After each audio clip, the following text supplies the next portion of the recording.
مرحبا. أنا بشوفه يمكن كتار مثلي بيشوفوا إن الحياة مدرسة بنتعلم منها أكتر ما بنتعلم بالمدارس والجامعات والكتب. فلذلك كل حكاياتي يعني أنا كتير حدا بيطلع حواليه يعني فأي شي ممكن يلفت نظري يعلمني درس، وهذا الدرس ممكن إني شارككم فيه عبر فيديوهاتي. اليوم المشهد اللي صار قدامي هيك وخلاني دغري شغل هيك مخي صار يشتغل ويقارن الأمور، إنه كان في أب قاعد بساحة هو وابنه عم ياكل سندويشة، بيقوم بمر من قدامه زلمة ومعه كلبين.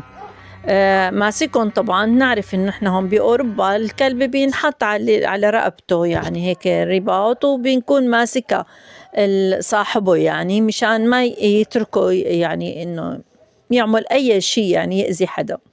فأول ما قربوا الكلبين باتجاه الطفل اللي عم ياكل سندويشة صاروا ينبحوا بشكل كتير قوي، كتير يعني هيك وعم ينبحوا هيك وينطوا هيك بدهم ينطوا عليه وكذا وهيك.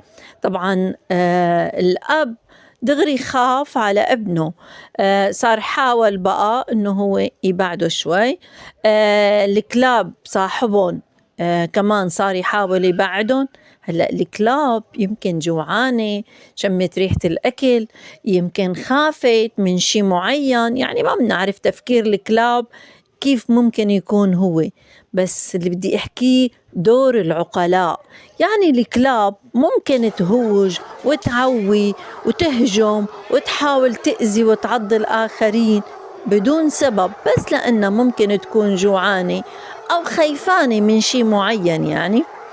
بينما العقلاء يعني صاحب الكلاب والأب للولد، الأب دغري حاول يحمي ابنه يبعده. صاحب الكلاب كمان مسك كلاب وشدهم وبعدهم لحتى يكون الطفل بأمان، وهيك انتهت المشكلة وما صار شيء يعني، بالعكس بالأخير الكل صار يبتسم واعتبروها يعني إنه هيك.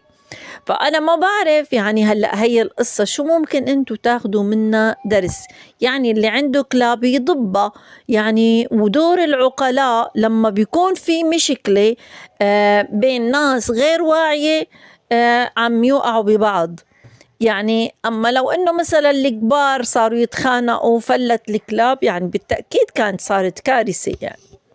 فدور العقلاء اللي عنده كلاب يضبها، مع اعتذاري الشديد لمين يحذركم، اعتذاري الشديد للكلاب إني أنا ممكن كون عم شبههم بحدا من البشر يعني، لأنه بصراحة الكلاب بكتير كتير أوفى من كتير أشخاص عم نصادفهم بحياتنا. فبعتذر من الكلاب أنا